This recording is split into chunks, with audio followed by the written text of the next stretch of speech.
charity's just forgiven. Charity's forgiven. End of anger. So they're not all going to beat her up at the pulpit, one by one, because they basically ruined the fact. Oh, do you know what?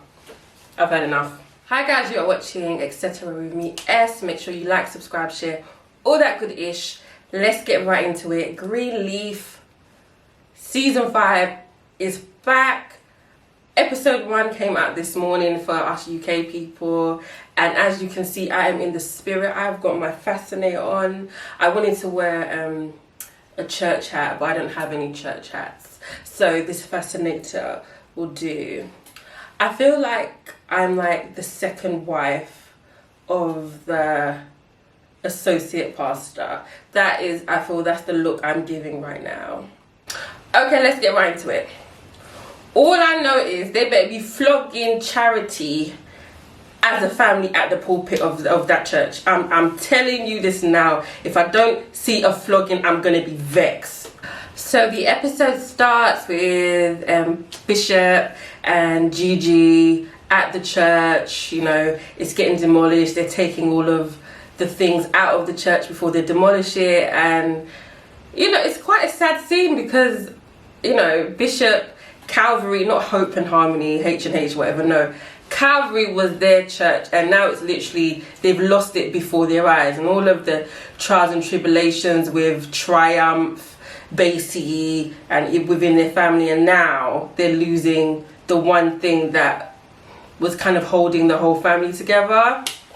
It's gone, or it's going in 1 week, so they have 1 week to, I guess, save the church.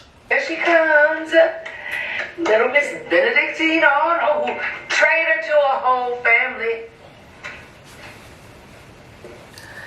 Now Lady May, she's feeling sorry for herself. She's on this fast, you know, she's not eating, she's not drinking, because she wants God to show her what she needs to do.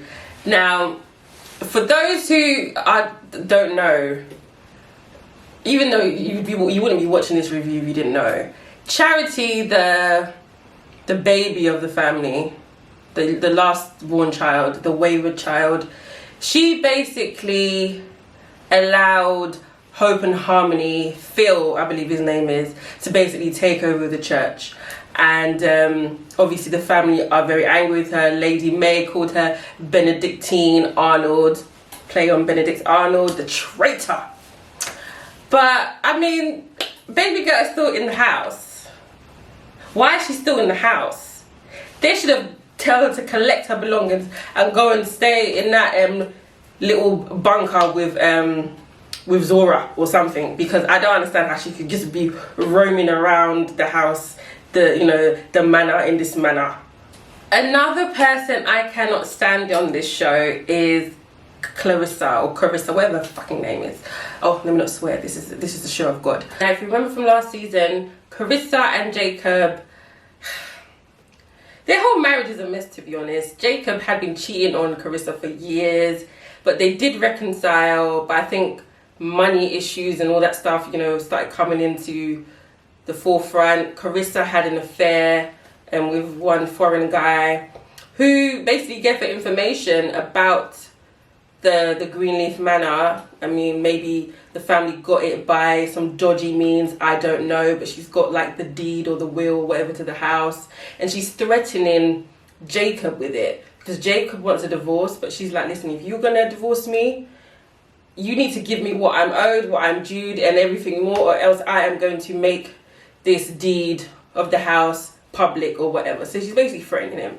I can't stand Carissa. I don't fucks with her. I've never fucks with her. And this hairstyle, I hate it on her, but you know what? I don't know. Jacob isn't perfect. He's done a lot of dirt to Carissa, but I just feel like once you move past infidelity or you want to make your marriage work, you don't then go and do the same as she did, because now you're just as bad. And you gave him chlamydia. If you're gonna cheat, at least wrap it up. Come on. Oh, I even forgot Gigi's daughter. I cannot, for whatever reason, I can't remember her name. She's seen that little boy be I'm even a bit confused about that storyline. The one that she lost her virginity to, she's still seeing him, but Zora and that other girl that they were doing lesbian stuff with, they have a problem with it.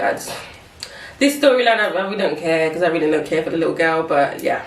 Okay, so I think part of the plan was for Charity to be associate pastor or something like that with Phil, but obviously Phil left Charity at the end of last season.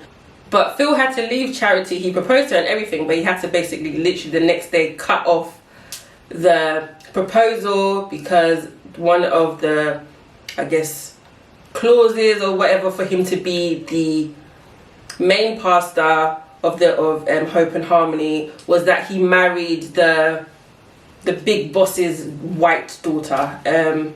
So he wants to be the main pastor so much, the principal pastor so much, that he basically gave up Charity for that dream to come true. Now, I've never really been a part of churches that have like deacons and bishops and stuff like that. So obviously being the head pastor of a church is a big thing.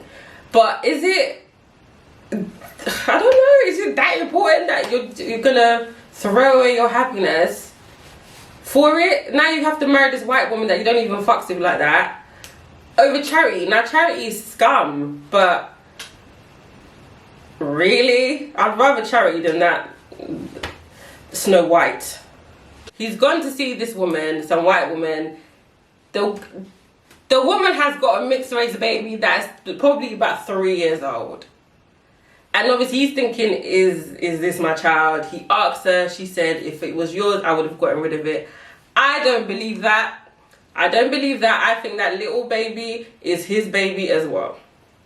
But we're gonna see. So Grace goes back to the house and she sees AJ there. She's like, you know what, let's, as a family, me, you, and the other daughter, let's go out to eat. And you can see that AJ is kind of struggling. He's struggling with what's happened because he knows he did it. He did wrong. But, you know, something, a divine entity, something has happened and the whole case has gone away. So I don't know if he's battling with his spirituality, his Christianity, or, you know, he just feels bad that somebody else is taking the blame, regardless if they're dead or not, taking the blame for his mistakes. So he seems like he's about to run away, but then he stops and looks in the mirror. So something's going to happen, but we don't know what. So Grace's daughter goes to her little boyfriend's house, and then his ex, the one that was kissing on Zora, is in the house.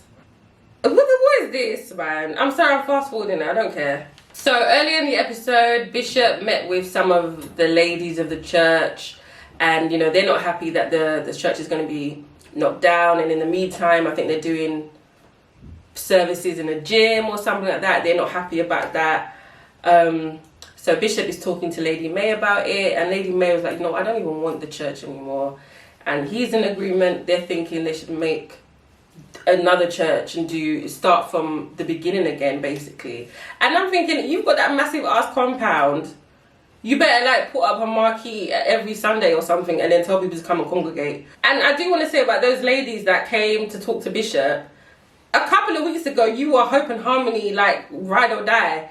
Now you have to do your services in a gym and your church is going to be destroyed. Now you want to come back to Bishop. I would have told those ladies to F off. Oh, and Bishop has asked Lady May to remarry him again. Or marry him again, rather. Oh. I don't know, Bishop, like, even though he's probably like 75, like, there's something about him. I see it. So Phil is in his home. He's looking at a picture of Charity. He seems to have really loved the woman. God knows why, but he seems to have really loved the woman. You know, Charity happens to come around. She wants to give the ring back, and he's like, listen, the reason why I broke up with you, I still love you, but you know, Bob, I think his name is Bob Hope, anyway, the big boss says I have to basically marry his daughter, also I'm not going to get the church, I'm not going to be the head pastor. And she's like, okay, so being the pastor is more important than me? And he's like, babe, I've like for 20 years or whatever, however long I've been a preacher for. This is my goal. This is my aim. I've now got it. You think I'm gonna leave that for you? Actually, I don't know what I'll do. I don't know what I'll do. I mean, if it was someone like Charity, I would have taken the pastor role. But okay, so Rick Fox calls Gigi and she's gone down to the wherever he works, and he's basically uncovered why Bob Hope and Hope and Harmony, the franchise, has come to Tennessee, I think the state is. Basically, in the years leading up to them taking over Calvary, Hope and Harmony, Bob, I think his name is, the head of the church, has been buying houses in the area, has been giving money to charities and things like that, and obviously wanted to integrate the church. He is actually running for Senate, and he's a Republican candidate. He's running for Senate, and he obviously wants the black vote. My thing is Tennessee the only state that you can win a senator seat? Why can't you win the senator seat somewhere else? Okay, maybe there's more competition, I don't know, but basically they've worked out why he is here, because we kind of thought, why all of a sudden this white man has come to shake everything up, and now we know why. So I guess the season is going to be about them uncovering this and unfolding it. Also, I just realized this is the last season of Greenleaf. Why? I think they've got a spin-off or something like that, but this is the last season. This is such a good show. Why would you just end it on this season? All I know is that Oprah and them man better be giving us like 25 episodes, because I don't think that's fair. So earlier in the episode, Bishop asked Lady Mae to be his wife again legally, and literally I think it's the same day everybody is gathering to go to the courthouse or whatever to renew their vows. Now I thought, not renew their vows, to get married again. I could be wrong, but don't you have to get like a marriage license or something before you can get married, and then you have to wait a couple of days? So I don't know. Obviously this is a TV show, let me relax. But obviously there's tension between Zora and the other cousin, and with Jacob and Carissa. And then Charity comes down. Charity, get in the car. What? You really want me to come? Charity, get in the car. Nah, I'm sorry, I'm vexed. Do you know what? Maybe because I don't have children. Because obviously, like, the love of a parent, they could be so angry at you, but they'll still forgive you for your nonsense. Why have they forgiven Charity? This is all her fucking fault. Oh my gosh. Oh my, I'm actually so... It's as if like she didn't contribute to it. Lady Mae snapped at her at the beginning, but now, oh no, we're getting married now, everybody must come. No. So Charity's just forgiven. Charity's forgiven. End of anger. So they're not all going to beat her up at the pulpit one by one, because they basically ruined the fact, oh, do you know what? I've had enough. So everyone's looking for AJ. Gigi decides to go in the house and look for him, and it seems that he's in the toilet or something like that. Oh, ish. So AJ has basically slit his wrists, and he's lying in a pool of blood, and Gigi has found him in the bathroom. Oh wow. Now we saw AJ earlier in the episode. He seemed to be battling with something, whether it be his faith, whether it be the fact that he actually did do wrong and someone else has taken the blame for it, or just obviously he's had a traumatic childhood, and you know, maybe just that is all just kind of coming into the forefront, and he has slit his wrists, and I don't know if he's dead, I don't know if he's unconscious, I do not know. Grace is distraught, and that is where the episode ends. I am so happy, guys, because this is one of my favorite shows. I loved how it ended last season. It's come back with a good episode, even though they didn't beat up Charity. I'm still looking forward to the season, the last season. But yeah, so catch me next Wednesday for the next review, and make sure you like, subscribe, share, follow, all that good ish, and I will see you next week.